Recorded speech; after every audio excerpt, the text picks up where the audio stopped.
नमस्कार विद्यार्थी मित्र हो, सर्वांना नमस्कार. इयत्ता 8वी गणित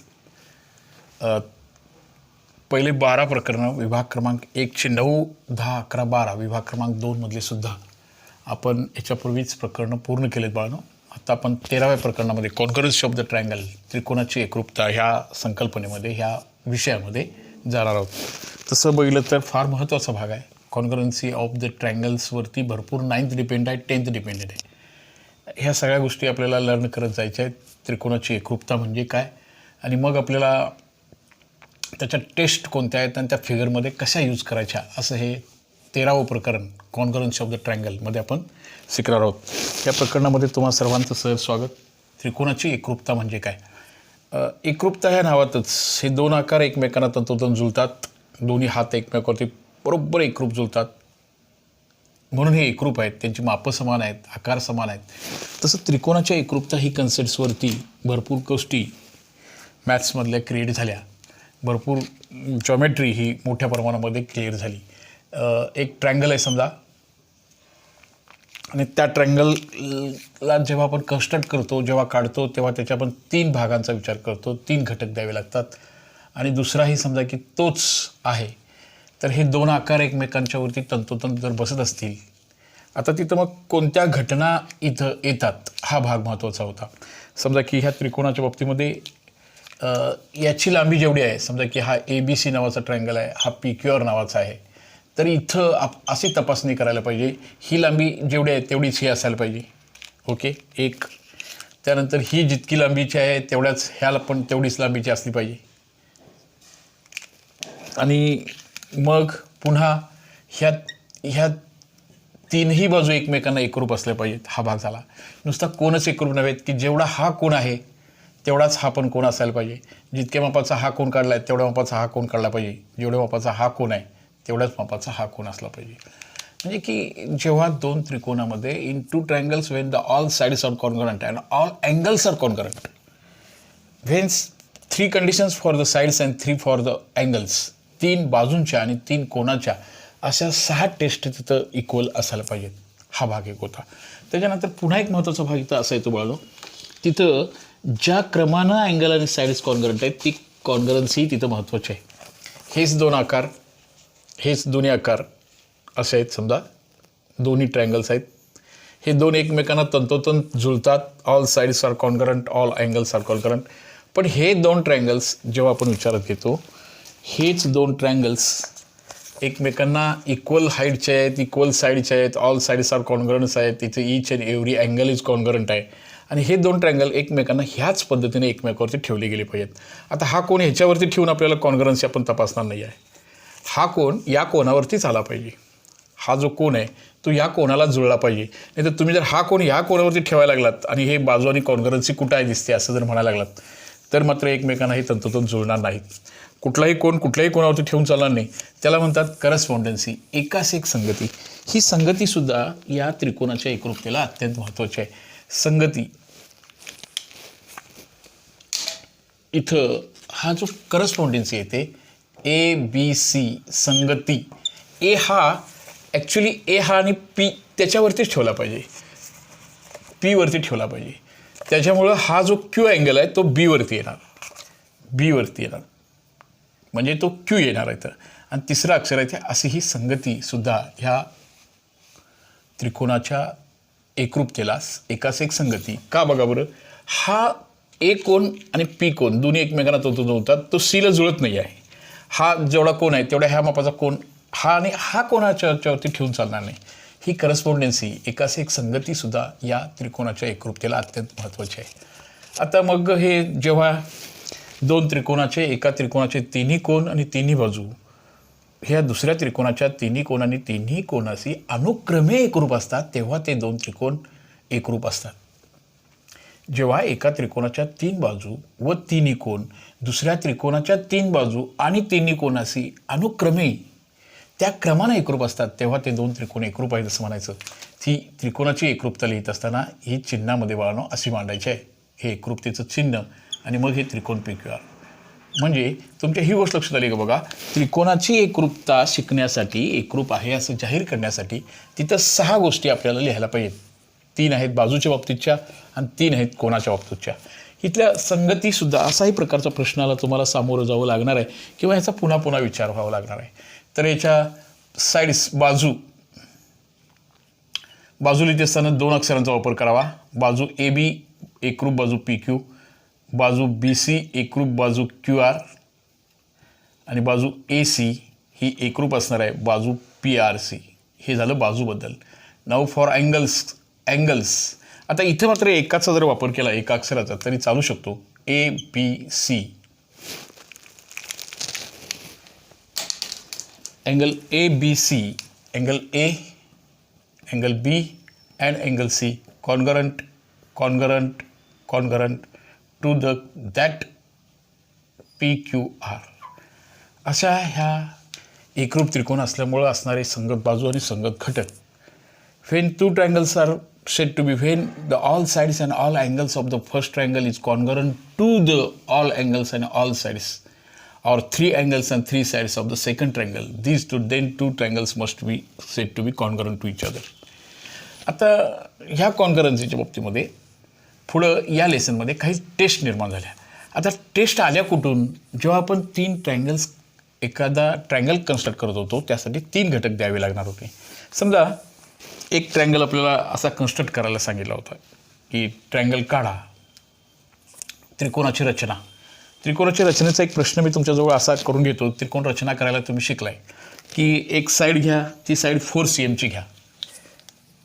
एक साईड 4 cmची घेऊया. 4 cm घ्या. दुसरी लगेच एक 4 cmची काढून घेतो मी. हे जे आहे समजा की LMST असं या 2 साईड्स मी काढल्या. हे पण 4 cm काढलं, हे पण 4 cm काढलं. त्याच्यानंतर एक अँगल काढा. समजा की तो अँगल 40चा अँगल काढायला सांगितलं आपल्याला. तर एक अँगल जर काढला इथं. आता ह्या 3 ट्रायंगल कन्स्ट्रक्शन कसं होतं बघा. ट्रायंगल कन्स्ट्रक्शन आणि कॉन्गरन्सीला कसा इनपुट झाला, त्याच्या टेस्ट कशा निर्माण झाल्या. तर मी एकाच्या ऐवजी 2 ट्रायंगल्स काढतो. 4 cm. त्याच्यानंतर हा अँगल मी 40चा काढला. हे बघा, हा अँगल मी 40चा काढला. इथं पण मी अँगल हा 40चा काढतोय.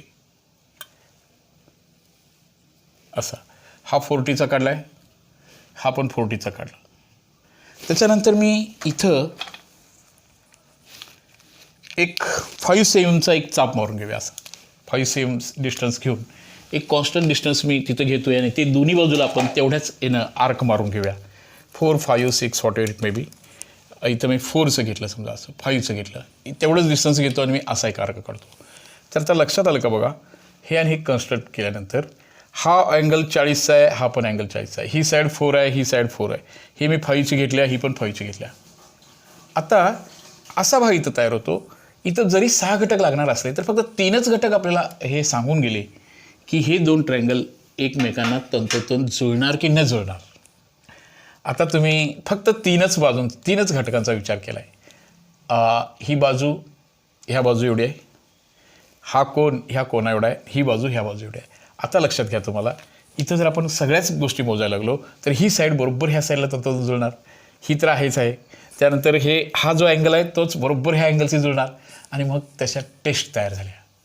त्यातली पहिली टेस्ट आहे टेस्ट ऑफ कॉन्गरन्सी. फर्स्ट टेस्ट आहे बाकोबा, नॉट बायकोबा, बाकोबा कसोटी. त्याला सेबीची मुलं SAS टेस्ट म्हणणार आहे. आता SAS टेस्ट कशी झाली बघा. एका त्रिकोणाच्या 2 बाजू आणि त्यांनी समाविष्ट केलेलं कोन, हे नीट लक्षात घ्या.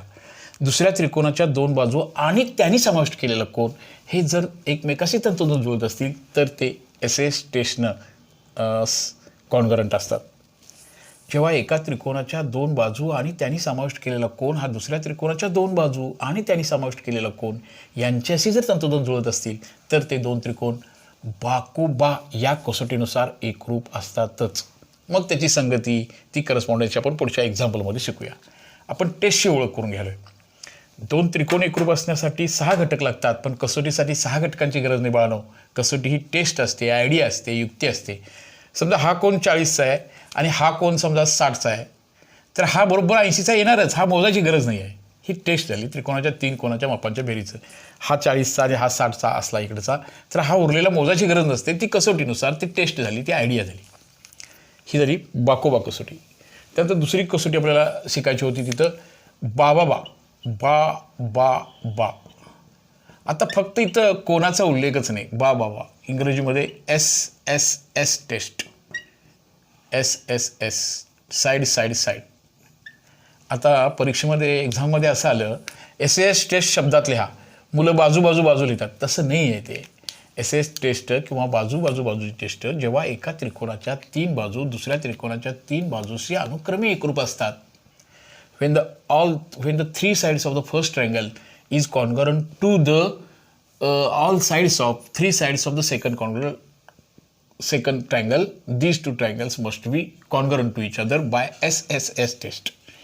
जेव्हा एका त्रिकोणाच्या 3 बाजू दुसऱ्या त्रिकोणाच्या 3 बाजूशी अनुक्रमे एकरूप येतील तेव्हा ते 2 त्रिकोण SS टेस्टनं कॉन्गरंट होतील.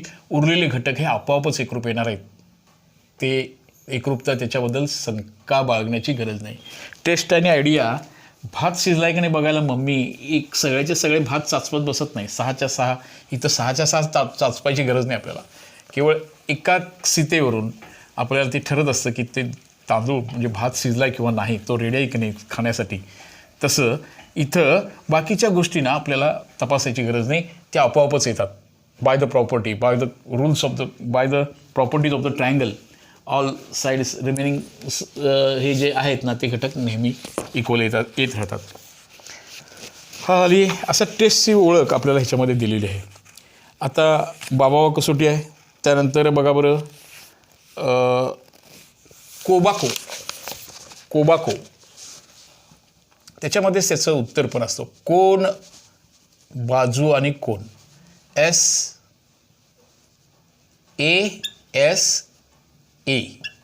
Angle side angle side and angle. इथं मात्र काय होतं बघा, एका त्रिकोणाच्या 2 बाजू आणि त्यांनी समाविष्ट केलेला कोन होता. इथं मात्र आता 2 कोन आणि त्यांचा कॉमन साईड पाहिजे, हे लक्षात घ्या. हे बघा मी छोटेसे 2 ट्रायंगल काढतो. हा कोन ह्या कोना एवढा, हा कोन ह्या कोना एवढा, आणि त्यांची जी कॉमन साईड आहे त्यांच्यामधली जी सामायिक बाजू येणार आहे त्या कोनाच्यासाठी ही एकरूप असायला पाहिजे. हा फरक लक्षात घ्या. इथं 2 बाजू आहेत, इथं 2 बाजू आहेत. ही बघा, ही बाजू आणि ही बाजू, त्यानंतर ही बाजू आणि ही बाजू, आणि हा कोन आणि हा कोन.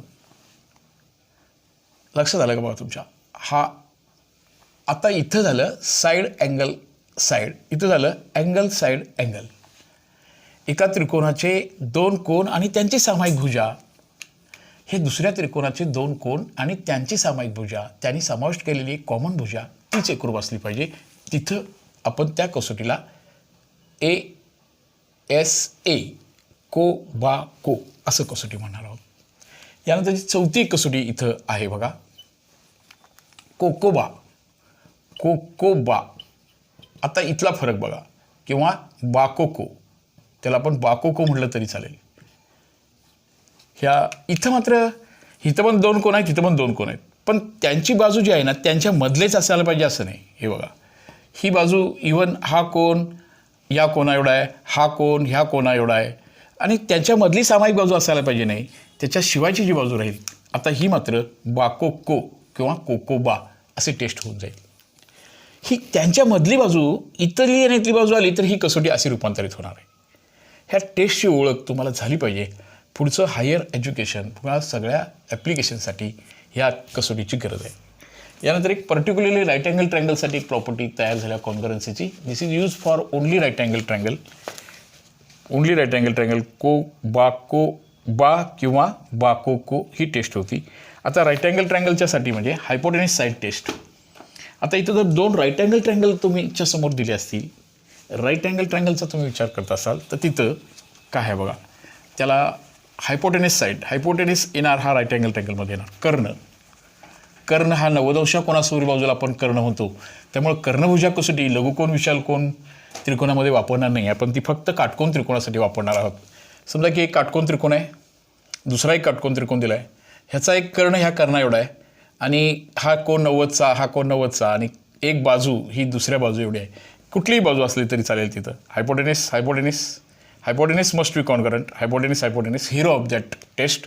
आणि ही साईड ह्या साईड एवढी जर असेल तर आता मात्र एका काटकोन त्रिकोणाचा एक कर्ण आणि एक बाजू दुसऱ्या काटकोन त्रिकोणाचा एक कर्ण आणि एक बाजू यांच्याशी अनुक्रमे एकरूप असेल तर तिला हायपोटेनस साईड टेस्ट म्हणायचं. त्याला मराठीमध्ये कर्णभुजा प्रमेय. एका काटकोन त्रिकोणाचा एक कर्ण आणि एक भुजा दुसऱ्या काटकोन त्रिकोणाच्या एक कर्ण आणि एक भुजाशी जर अनुक्रमे एकरूप असतील तर ते दोन त्रिकोण कर्णभुजा या कसोटीनुसार एकरूप असतात. Hypotenuse side test. If the one hypotenuse and one side is congruent to the another triangle one hypotenuse and one side then that correspondence त्या संगतीनुसार ते दोन त्रिकोण एकरूप येणार आहेत. अशी ही कसोट्यांची ओळख. आपल्याला पाचही कसोट्या माहिती पाहिजेत, त्या शब्दामध्ये लिहिता आल्या पाहिजेत. ते तुमचं आजचं होमवर्क राहील की तुम्ही ते इन वर्ड्समध्ये कसं राईट करायचं असा भाग होता. आपण पूर्वीचा अभ्यासक्रम बाळांनो टॉपिक नंबर 10, 11 आणि 12 सेकंड भागमध्ये येणार आहेत. विभाग दुसऱ्यामध्ये लागणार आहेत. NNMSसाठी स्कॉलरशिपसाठी ह्या सगळ्या 8वीच्या अभ्यासाची ओळख तुम्हाला असायला पाहिजे. तुम्ही ते नीटपणे समजून घ्याल अशी अपेक्षा आहे. तर या कसोट्यांचा वापर करून आपल्याला काही सम्स, काही एक्झाम्पल्स, ह्या कसोट्या टेस्ट ज्या आपण शिकल्या, आपण ज्याचा उल्लेख तुम्ही त्या कसोट्या सगळ्या लिहिता आल्या पाहिजेत तुम्हाला स्वतःला. आणि त्याचं ॲप्लिकेशन मात्र 9th आणि 10thमध्ये ह्या टेस्टचा वापर करून आपल्याला बरेचसे सम्स आपल्याला सहजपणे सोडवायचे आहेत. ह्या कसोट्या सहज, सोप्या, सुंदर पद्धतीनं आपल्या लक्षात आल्या पाहिजेत, त्या कळायला पाहिजेत. फारसं द्यावं लागत नाही. विशेष करून एकदा दोनदा नीटपणे वाचलात तुम्ही, त्या फिगरकडे काळजीपूर्वक बघितलात तर आपल्याला ते पटपट ते प्रॉब्लेम आपल्याला पूर्ण करता येतात. मग याचे ॲप्लिकेशन्स कसे आहेत? आता टर्मिनल 6माही वार्षिक परीक्षेमध्येसाठी काही सोपे प्रश्न आपल्याला त्या पद्धतीचे सोडवावे लागणार आहेत.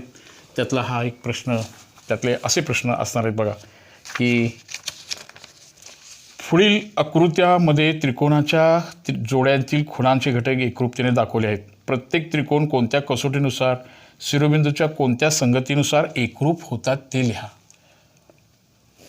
परत एकदा प्रश्न ऐका. 13.1मध्ये 13.1मध्ये आपण जातोय. 13.1 एक्झरसाइज सराव संच प्रॅक्टिस सेट सराव संच प्रॅक्टिस संच सराव संच 13.1 13.1मध्ये जातोय आपण. त्यातलं एक फिगर दिली त्याने पहिल्याच प्रश्नामध्ये. याच्यामध्ये तुम्हाला करस्पॉन्डन्सीसुद्धा शिरोबिंदूची एकास एक संगती आणि टेस्ट हेही पाहिजे. म्हणजे कसोटी कोणती दिसते तेही लिहायचं आहे आणि मग आपल्याला संगतीसुद्धा लिहायची आहे. ही आकृतीकडं नीट बघितल्यानंतर आता थोडंसं निरीक्षणाचा भाग इथं येतो. आपण अशा गोष्टी अचूकपणे आपल्याला निवडता यायला पाहिजेत. हां, इथं असं दिलं आहे, याचा अर्थ तुम्हाला कळाला का बघा बाळांनो. आणि याच्यावरती 2 रेषा ओढल्यात आणि याच्यावरती 2 रेषा ओढल्यात आणि हे W छेड इथं आहे बघा X आणि इथं असणार आहे आता Y. आता याच्याबद्दलची माहिती जी असतं ना, असं सांगितलं होतं. आता कसोटी म्हणलं की तुम्हाला 3 कसोटी 3 द्यायला पाहिजे होत्या कसोटी. पण इथं देत असताना ह्या त्रिकोणाचा असं सांगितलं की ह्या त्रिकोणाचा हा कोण ह्या कोणाशी तंतोतंत जुळतो, ही बाजू ह्या बाजूला जुळते. 2च कॉन्करन्सी दिलेत, पण टेस्टला मिनिमम 3 गोष्टी पाहिजेत. आता जी तिसरी गोष्ट त्यांनी न देता सुद्धा दिलेली आहे ती आपण शोधायची आहे. हे या जॉमेट्रीचं कन्स्ट्रक्शनचा अत्यंत महत्त्वाचा भाग आहे. न चालता चालला सूर्यनारायण ज्ञानेश्वर माऊली. तसं इथं एक गोष्ट फिगरमध्ये नीटपणे बघायची आहे. तेवढ्या एकाचसाठी आपल्याला जास्त हे मॅथ्स सेकंड हा भाग एकदम इझी वाटतो. त्या मुलाला स्वतःचं डिसिजन घ्यायचं आहे. बघा बाळांनो, इथं एक साईड 3 द्यायला पाहिजे होते, पण काही मुलं म्हणतात 2च दिलेत. मलाही असं वाटलं 2च दिलेत, पण तिसरी द्यायची गरज नाही बाळांनो. हे जर फोल्डिंग काढली तर ही जी आहे ही जी डेफिनेटली सामायिक भुजा आहे. आणि सामायिक भुजा ही या त्रिकोणामध्ये जेवढ्या मालकीच्या आहेत तेवढेच ह्या पण त्रिकोणाच्या मालकीच्या असणार. जसं तुमच्या 2 वर्गांच्या मध्ये असणारी एक सामायिक भिंत असते, ती दोन्ही लांबी रुंदी उंची त्याची सेमच असणार आहे, बरोबर ना. ती सामायिक भिंत, त्याच्यासाठी कुठली टेस्ट लावायची गरज नव्हती. म्हणजे हे ऑटोमॅटिकली होतं. आता तुमच्या लक्षात आलं का बघा, इथं कोणत्या टेस्टनं हे 2 ट्रायंगल तुम्ही कॉन्ग्रंट आहेत असं म्हणणार. पोळा बा बा को यस बा को बा बाजू कोण बाजू, बाजू कोण बाजू. इकडे बघा, बाजू कोण बाजू, बाजू कोण बाजू. या कसोटीनुसार ह्या आकृतीतले दोनही त्रिकोण एकमेकांना कसे आहेत सांगा बरं, एकरूप आहेतच. ही कसोटी होती. अजून एक महत्त्वाचा भाग विचारला आहे, संगती. आता संगती बिघडून चालणार नाही. तुम्ही शिरोबिंदूची एकाच एक संगती लिहित असताना मी समजा असं लिहिलो, हे कॉन्क्रीट आहे बघा, डब्ल्यू आणि झेड कॉमन आहेत तसंच घेतलं, आणि मी ह्या ट्रँगलचा विचार करताना इथे एक्स घेतलं. आता संगती लिहित असताना इथला डब्ल्यू हा डब्ल्यूच येणार, डब्ल्यू डब्ल्यू, झेड आपोआपच येणार आहे, तो झेड झेडला येणार आहे, आणि एक्स हा एकरूप असणार आहे, तो वाय सी. अशी संगती लिहिणार. आता ही संगती बघा वेगवेगळ्या पद्धतीने लिहिता येते. तुमच्यापैकी कोणी म्हणेल मी सर पहिल्यांदा एक्स लिहिणार आहे, नंतर झेड लिहिणार आहे आणि नंतर डब्ल्यू लिहिणार आहे. चालेल बा, पण तुला हा बदल करून घ्यायला पाहिजे. एक्सच्या ठिकाणी डब्ल्यू लिहिणार नाही, एक्स हा कोण डब्ल्यूशी कॉन्करंट असणार नाही. एक्सच्या ठिकाणी येणार आहे तो वाय, झेडच्या ठिकाणी येणार आहे ते झेडच, आणि डब्ल्यूच्या ठिकाणी येणार आहे ते डब्ल्यूच. अशी ही एकास एक संगती, हे किंवा हे, धिस ऑर धिस, आपल्याला एकास एक संगती लिहिता आली पाहिजे. यासाठी फिगरचं नीटपणे रिडिंग असायला पाहिजे. आकृतीकडं नीट काळजीपूर्वक बघितलं पाहिजे. एक भाग इथं दिला नव्हता, न देता सुद्धा दिला होता, तो आपल्याला शोधता यायला पाहिजे. हे ह्या प्रूफचं बरेचसे लर्निंग बाळांनो, हे जरी तुम्हाला आता एकदम किरकोळ वाटत असेल तर याचा फार मोठा उपयोग जॉमेट्री सेक्शनला झाला आहे.